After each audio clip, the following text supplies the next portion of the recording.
I'm Melissa Shanahan, and this is the Velocity Work Podcast, episode number 24.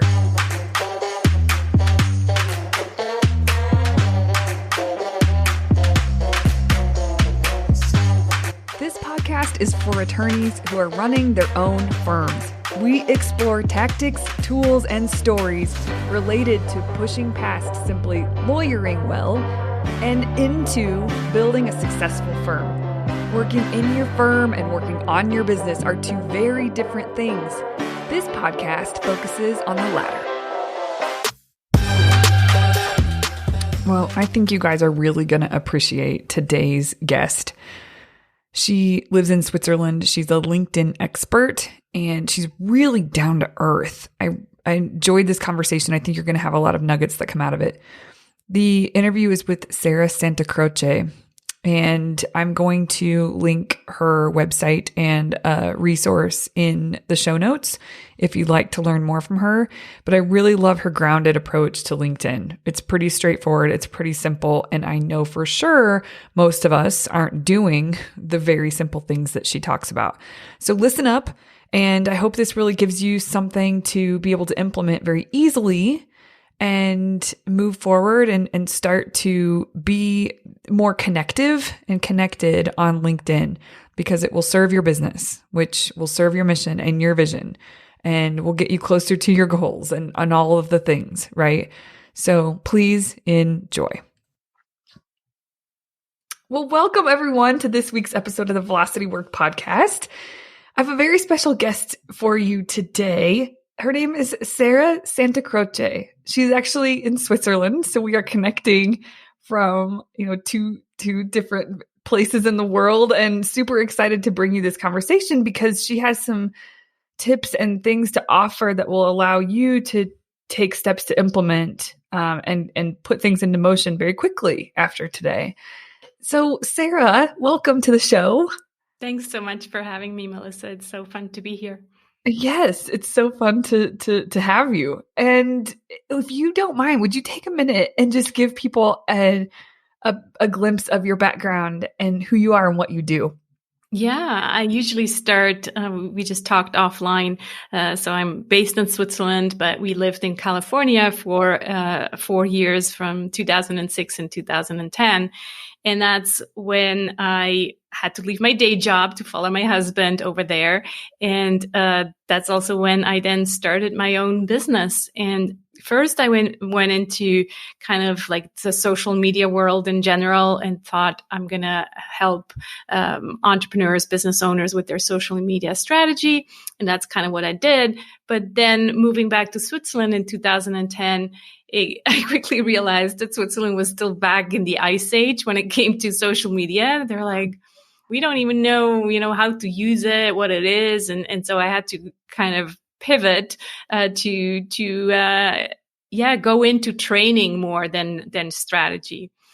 And it was around that time also that I started to notice that entrepreneurs, or at least the B2B audience, which was my audience, was more interested in getting to know LinkedIn rather than any other network like Twitter or Facebook or any of those. They thought those were kind of more for the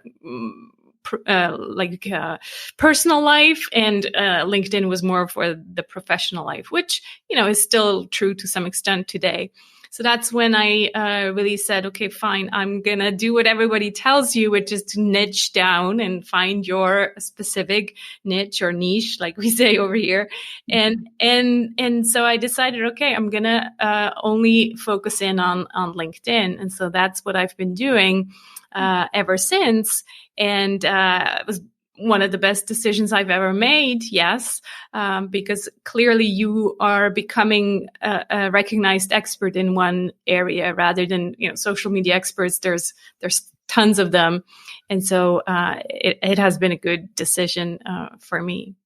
Yeah. Okay. Wow. That is, I can attest to niching down or niching down as well. It's like once I finally made the decision, everything shifted, and I can show up and serve so much better because I'm so much more focused. Yeah, exactly. Absolutely.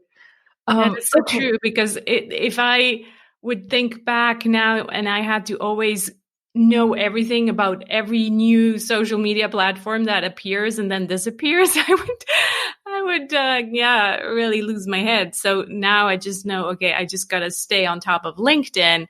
And that's already hard enough because they constantly change things, but at least Yeah. it's just one platform rather than 5 or 10, right? Yeah, absolutely. Okay. Well, okay. So I would love to know, um, I have a couple questions, but I figured I would allow you. You mentioned that there are sort of three things that can be done to enhance your LinkedIn experience. Is that the best way to say that? Right. Yeah. So people always, the question that comes up once people understand that LinkedIn is no longer just for job seekers, because some people still think that, oh, LinkedIn is just for when you need a job. And What? so Okay, if you were to, what is it for yeah, then? so maybe that's a good place to start. It's yes, it was originally built for job seekers and recruiters because still up to this day, LinkedIn makes the most income from recruiters. So recruiting agencies or HR departments that have recruiting accounts on LinkedIn. So originally it was built for job seekers and recruiters, but then it quickly turned into a platform just like any of the other social networks for networking, online networking. That's really what it is today. It's for professionals who want to build a network and so if we're using it from the entrepreneur's perspective, then the idea is to get visibility, to position yourself as an expert, and therefore get clients on the platform. That's really why we're spending time on LinkedIn. So for your lawyers, well, that's the main reason. It's like you have a presence on LinkedIn because you want to position yourself as an expert on this platform. Mm-hmm. So that's where it starts. And now that we understand that, okay, yes, it's partly for job seekers, but it's also for people who are decision makers and they are in a decision making position. So whether they are, employed or they are self-employed, so they're entrepreneurs just like you and I, doesn't really matter because the platform is for professionals. And it's a professional networking platform. Mm-hmm. And so once we understand that, then the question comes, well, then how do I get clients from this platform, right? Mm-hmm. It seems like there's so much potential because what I always say, the difference between the audience on LinkedIn and, for example, the audience on Facebook or Twitter is that on LinkedIn, they are in a business mindset. Mm-hmm. So you are on LinkedIn because you mean business. You come to this platform mainly and purely for business, where on Facebook, there's mixed purposes, right? So you're on Facebook because you're checking in on your family or your friends, or you're posting what you had for lunch. All of this still happens to some extent on LinkedIn, but the main purpose is business. Mm-hmm. And if you look at the people, the average user, also just in terms of demographics, the average income of a LinkedIn user, for example, is much higher than the average income of a Facebook user. Mm-hmm. So that again gives us a good information of who's present. And in terms of lawyers, well, we want people who can afford our services. And so if you take the LinkedIn stats, they say the average LinkedIn user makes more than 75,000 per year. And so that's the audience we want to reach. We don't want to reach an audience like, for example, on Facebook, where there's a lot of, stay-at-home moms and retirees, and it's just much more mixed than on LinkedIn, where it's much more targeted. And So, I have a question. I yeah. imagine, so many attorneys are B2C, Mm-hmm. but they rely on referral partners Right. and referrals. And so that, like, even I just don't want, if you are a B2C attorney, Mm-hmm. I don't want them to think, well, then LinkedIn isn't for me, because they're referral partners. I'm just thinking, personal injury firms, Mm-hmm. they rely on, or they should be building great relationships with chiropractors and with physicians, whoever might refer them cases Mm-hmm. that will help their practice grow. And so that's how they can maybe be thinking of relationship building Yeah. from that end. And then there are some attorneys who they do serve businesses. And so then that's everything you're saying. Yeah, maybe just to clarify, and I did say B2B, that was my main audience, right?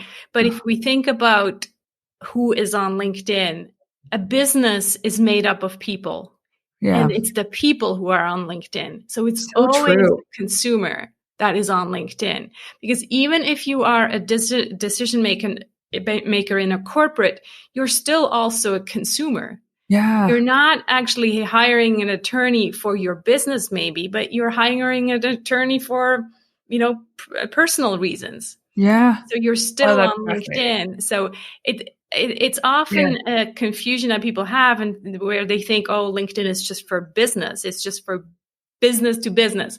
But what we confuse is that, well, businesses are made up of people, and Oh, that's that's who we so want to true. reach, right? Businesses don't take decisions. People take decisions. Right. Oh, So, that's a great point. I yeah. love that. So just to clarify that, yeah, attorneys, their customers, potential clients are definitely on LinkedIn. They Mhm. might be wearing a business hat, but they're also at the same time people. Yeah.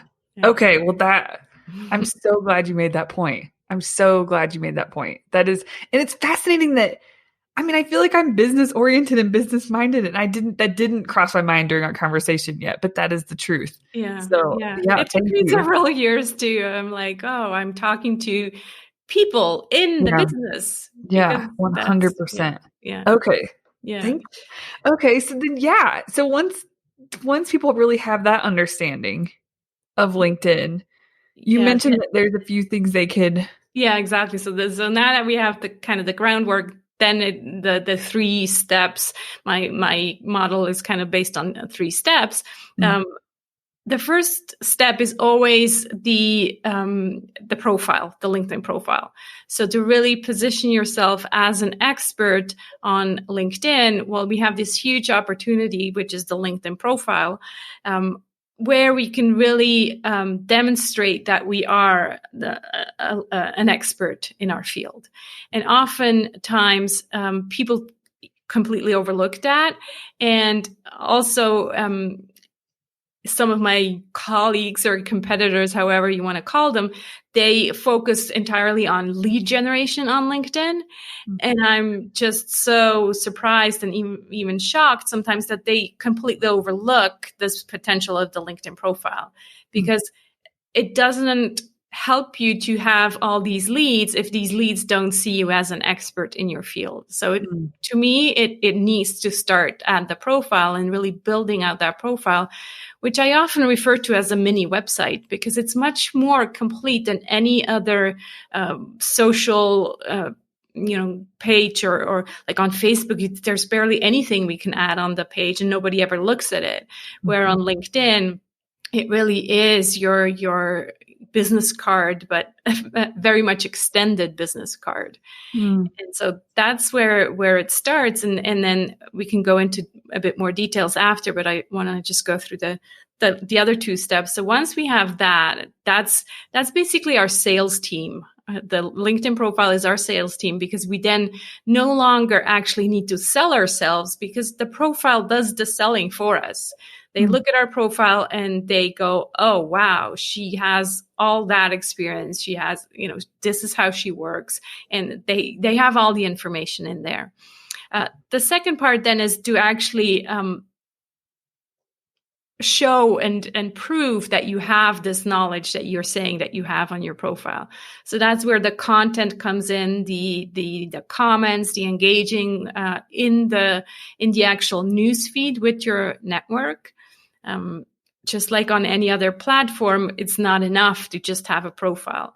I do have some clients who get clients just because they have an optimized LinkedIn profile, but it definitely helps to engage and actually proactively build visibility for your profile, right? Your expertise, because it works just like Facebook, where you create a network. So instead of having friends like on Facebook, you have connections, and then whenever you post something, there's the algorithm will then show your content to those connections. So that's how you would create more visibility and really position yourself as the expert. Okay. So for lawyers, oftentimes it comes back to the content, because they don't have time to create content, or they don't know what kind of content to create. And so it's always helpful to maybe have, an admin assistant or somebody who, creates some kind of content that demonstrates that you have this knowledge in your field of expertise, because otherwise you're just kind of counting on the keywords to be found. And so, it helps to actually proactively do something to get seen by your connections. Yeah. Does that make sense? Yeah. And so will you say a little bit more about content? Like, what does it take to, like, is there a certain number of words minimum? Is there what for someone who's like, okay, I want to do content on LinkedIn, but how much of a time suck will that be, or time investment will that be towards it? What would you say? I mean, do they need to be full on articles? Can it be sort of short and snippy, tips and points, or what do you say about that? It can actually, what works best is today with the algorithm, the way it works today is actually the shorter, the better, because before we had the long form articles, they just don't get as much visibility in the algorithm anymore. So short content is good. And I think what would work best for attorneys who are just kind of getting started is instead of focusing too much and then being overwhelmed by having to create their own content, it's just engaging in their newsfeed and commenting on other people's content, right? Yeah. Because that, I think what often is the case for the attorney is they are maybe already recognized as specialists in their field. What drives a person to work with a certain attorney compared to another is often the human side, right? Yeah. It's likability. The likability. And that can really come out through comments in the newsfeed. And so it's more actually showing the human side rather than the skills, right? We know that, they have studied for ever and ever. So we assume that they have those skills, but it's more kind of like showing this human side to their practice. And that already, I think, will have a big impact. Yeah. Yeah. Well, I want to hear, I don't know if this question is too premature. I don't know if we should hear tip 3 or not first, but the question that's surfacing in my mind is, when for any professional who's looking to be more engaged on LinkedIn, what kind of a time commitment do you think is required? Like going on daily to engage?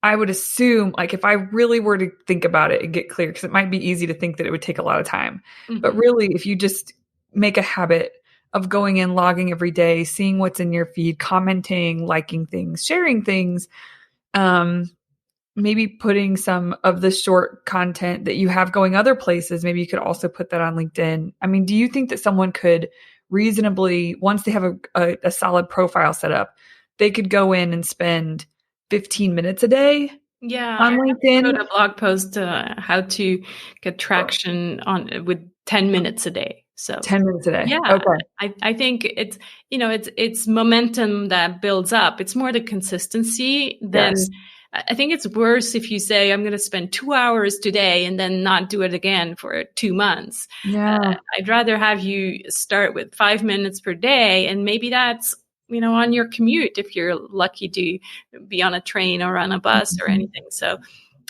I think it really is the is the habit that will get you more than the time itself. So Yeah. yeah, That makes perfect sense. yeah. So the third step then would be to actually proactively reach out to potential clients, and actually, well, before reaching out is adding them to your network, because oftentimes we start out with a small network maybe, or we have never really paid attention to who we added to this network, and it was just like friends and colleagues. And so clearly, if you make this effort of wanting to be more visible in your network, well, you have to have the right kind of people in your network. And so that then triggers a whole reflection of, well, who is my ideal client? And then once you know that, there's ways on LinkedIn to find this ideal client, because again, LinkedIn was built for recruiters to help them find their ideal candidates. So it's all a big database where if you use the right keywords, you can then find your ideal clients. And once you do, you start inviting them to connect and add them to your network. And so it's building this visibility on two levels. Through the newsfeed, where they kind of get used to seeing you. And you can then also take it one-on-one, where you would then reach out to them in a private message. So not publicly, but private. And there, I always say it's not about pitching. It's about being helpful and being of service. And so what I do with my clients is really kind of coming up with something that is truly helpful. And sometimes that's not easy, because we always want to kind of, say, oh, but I have this ebook that they could, sign up. I'm like, well, that's still an ask. You're still asking for something. So it's really just giving freely without expecting something in return. And it has to be useful to the client, right? Or the potential client. Mm-hmm. So that's the engagement on the private, or via the private messenger, and not on the public newsfeed. So really the key there is be of service, have something, just be willing to offer something for free, and don't ask for anything in return. Yeah. And And when you asking say, for time sometimes is already an ask. yeah, So, can we get on a call for 20 minutes? Already, I'm kind of like, oh my God, what is he going to sell me? Or is this a sales call, right? And second of all, I'm like, I don't know you. Why would I want to spend 20 minutes with you? Unless we previously had a nice conversation that had nothing to do with business. But if you just come straight out and say, hey, nice to connect with you. Could we jump on a call for 20 minutes? I'm probably going to be like, you want to sell me something, right? Right. Yeah, exactly. When you say, offer something for free. So it's not, could it be something that they've already put together that they could link to, not asking for an email or an opt-in? Yeah, exactly. Often it might just be an article or an ebook, but without sending them to an opt-in page or a white paper or something that, because you've done the research and you've connected only with ideal clients. Yeah. So you've already done the homework, and that this specific person probably finds what you're sending them useful. Because otherwise, obviously, if you're just sending it to everybody, then that's spam. So that's right.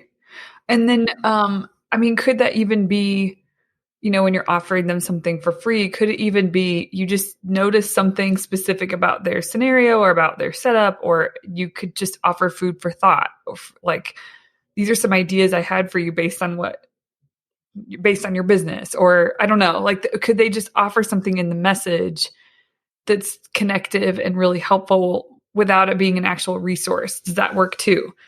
It works. I think if it's very specific and if they do their homework on the person's profile, right? Yeah. Because clearly you want to be personalized, and you're not sending, in this case, if you're giving specific advice, not sending the same thing to everybody. And I'm always careful with advice because it can quickly come over as not so helpful advice. Yeah. Yeah. Yeah.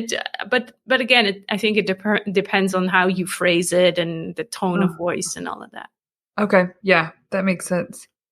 So if, and I do have a question, at least one question that I want to go back and ask about one of the 3 tips. But so really, if they do plug in and use what you've shared here, is it fair to say that they're going to see a difference in, I guess ultimately in business from LinkedIn, but even just, well, yeah, let me just leave the question there. So it's as straightforward as possible. They would expect to be able to see with consistency. I think I think people try things for a short period of time and then they don't stick with them long enough. And then they just think, well, that didn't work. And I don't know if that, like, of course it didn't work.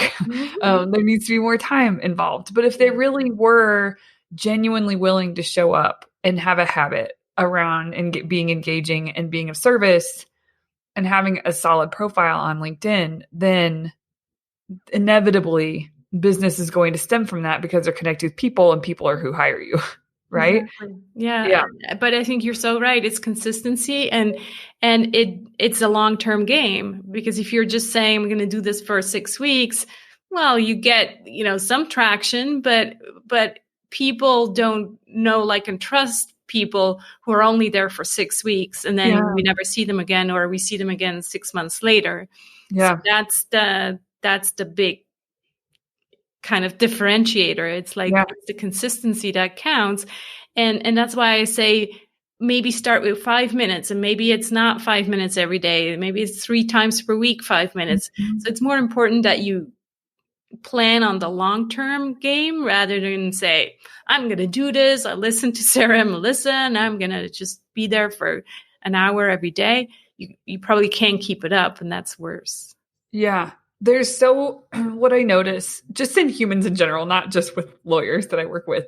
And I notice it in myself. There's a tendency to sort of flame up and then flame out with an idea that you have. And I think I know we sell ourselves short when we do that. And the other thing is, so often I hear entrepreneurs of any type, but I especially hear in the lawyer community, there's this focus on marketing and wanting to hire for marketing, and they spend a lot of money on marketing. And this stuff isn't being addressed. Like this to me seems like the foundational stuff that really allows for real organic growth to be built. And then from there, of course, like, I'm not saying you shouldn't invest in marketing, but it's like, if we're not even doing the basics of just connecting ourselves to other people, then it feels like, to an extent, we're lighting money on fire with paying for all these marketing services. And so I think it's a short-term thing, right? You can throw money at it and you're hoping that it's going to get results. But the minute you take out the money, well, that's not going to keep feeding itself. Where if you keep doing the little steps, they will actually grow. And then it's kind of the snowball effect. If you ask any experienced lawyer with a really sustainable business, long-term growth, they will all tell you that it's all referral marketing. It's all, their business comes from referrals. And yes, back in the old days, referrals were like, face-to-face networking. We just now have this huge potential that is LinkedIn, which just takes face-to-face to an online platform. But in the end, it's still the same thing. You still got to build that know, like, and trust factor. Yes. So networking in itself hasn't changed. It's just that now it's online. Yeah. This having the conversation with you today just proves to even more that there isn't a quick fix for growth in your business. And I see it all the time. People want their businesses to grow, and for good reason, but it's almost like they are willing to throw money at something that isn't really getting to the root of of what they want. Like it's not quite like if they would just focus on the basics and being engaging and making time, setting aside time for connecting human to human with others. And I'm learning from you. And so LinkedIn is really the online version of that in terms of networking, and not that it can't be done on other social media platforms, but it shouldn't be left out. And I think there's a lot of people leaving it on the table, and there's a ton of value there that doesn't take much of an investment on the attorney's end to just plug in and be consistent. And like you said, start small. Maybe it's 3 times a week for, 5 minutes each time. They just plug in, take a look, comment, like, share. And then they can increase it over time, but the consistency is what matters. So it's just really good food for thought. I think there's a lot of opportunity left on the table. Just to finish with that thought about, kind of throwing money at it. I get a lot of, every now and then someone comes to me and says that they have previously been on a lead generation program. So LinkedIn lead generation. That's another thing that people just want to pay for leads, right? And so then they end up with me after and they say, I have all these connections now because somebody else added all these connections to my network. But none of them are real potential clients. They're just numbers in my network, and I still don't have business. So that's another example of, I want to just pay and have this impression that my business grows because I get more leads. But in the end, it still takes the relationship building that really grows the business. Yeah, absolutely. One of the things I work on with private clients is, of all the new clients that hire their firm, we always shoot for, we'll start wherever they are. We look at how many are referrals, internal referrals, and we always strive to get that way higher. Like 60% of their new hires should be referrals of some sort. It's the best way. Those are the best clients. They're the least expensive to acquire. Right. And it just makes the most sense for the business. And as you just said a minute ago, if you talk to anybody who's had a strong firm, a really sustainable business for a really long time, they will say referrals are a huge piece of that. Right. You're never going to hear someone who has a really sustainable business that is someone like an attorney that it's just Facebook ads is what's done it. Like, of course, there's a time and a place for all these tools, but this should not be left in the dust, I guess is what I'm thinking. Yeah. Okay, I have a question about the profile. Yeah. So when you're saying get it really solid, do you have any ideas on like how can they make it? Is there anything specific that you see that just really helps make a solid profile? How does it stand out when someone goes to look at your profile? Right. Well, it starts with the headline or the title field. I think, lawyer or attorney, is just too generic. And yet I see a lot of profiles that just have that title there. So I would like to know who exactly you're working with. Who is your ideal client? So that if I go visit your profile, I have this understanding going, oh, so this is an attorney who works with people exactly like me. So I get this feeling that you can help me because you specialize in people like me. So those are also then keywords, because if I'm looking for a divorce attorney, then and then it even gives me more details, about, for example, the location, because maybe for lawyers and attorneys, it's still kind of location based, right? So if it says, divorce attorney working with in Los Angeles, we talked about Los Angeles before. So that gives me much more specific information rather than just seeing lawyer in the headline. So really pay attention to that headline. We have 120 characters that we can use there. And often people, it's not that they do it on purpose. They just don't know that this headline really defines who they are, who they work with, and what kind of results they get for people. So Okay, that's what this headline is all about. Who they are, who they work with, and what kind of results they get. Right. Yeah. Yeah, that's great. And then the summary section is another section that is often overlooked. And there we can really go into more details. We expand on the headline because in the summary section, we have 2,000 characters.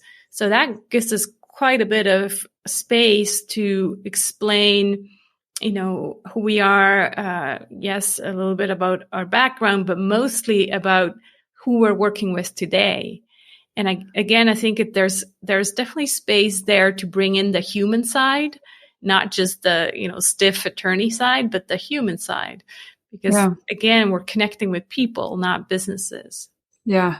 Yeah, absolutely. Okay, that's great. This has been wonderful. Thank you. I'm wondering if people just like what they've heard today and this makes sense to them and they would like to learn more from you. Do you have, how should people find you, or maybe a resource you've created? Well, people can come over to my website, sarahsantacroce.com, or I have a webinar, free webinar, sarahsantacroce.com/webinar, where people can come and watch that. And then, of course, look me up on LinkedIn.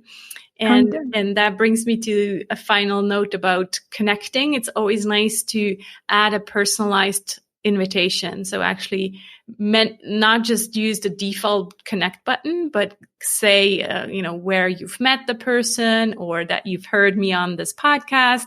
So use that, because that's really how people make the decision whether they want to connect with you or not. Like if you're just sending me this connection request that doesn't say anything, it just ends up in my pile of all these people who send me default invitations. But if you say, hey, I've heard you on the podcast with Melissa, I would love to connect. Well, of course, I'm going to connect with you, right? So use that also for potential clients or anyone you connect with. This may sound nuts, but also we get to see the expert in action, right? Like if we're connected with you. Yeah. See, how do you handle things? What are you doing out there? And just kind of follow your lead. Yeah, that's great. Okay. Well, thank you for your time. I so appreciate it. I feel like these are the small conversations that are important to have. And I just feel really grateful that you were willing to come on and share some of your knowledge. Thank you so much. It's been a pleasure. Thanks so much for having me, Melissa. Okay. And all of Sarah's stuff, the links that she mentioned, we'll put in the show notes so you have access to that. And put a bit of an outline from today's conversation there as well. Thank you so much, Sarah. Thanks, Melissa. Bye-bye. Thanks so much for listening to the Velocity Work Podcast. If you've enjoyed this podcast and you run your own law firm, you have to come see if the Velocity Work client experience is for you. Head over to hello.velocitywork.com to set up a free call. We can learn more about one another, answer any questions we may have for one another, and determine if the Velocity Work client experience is a right fit. I hope to connect with you soon. Show notes from this episode can be found at velocitywork.com/podcast.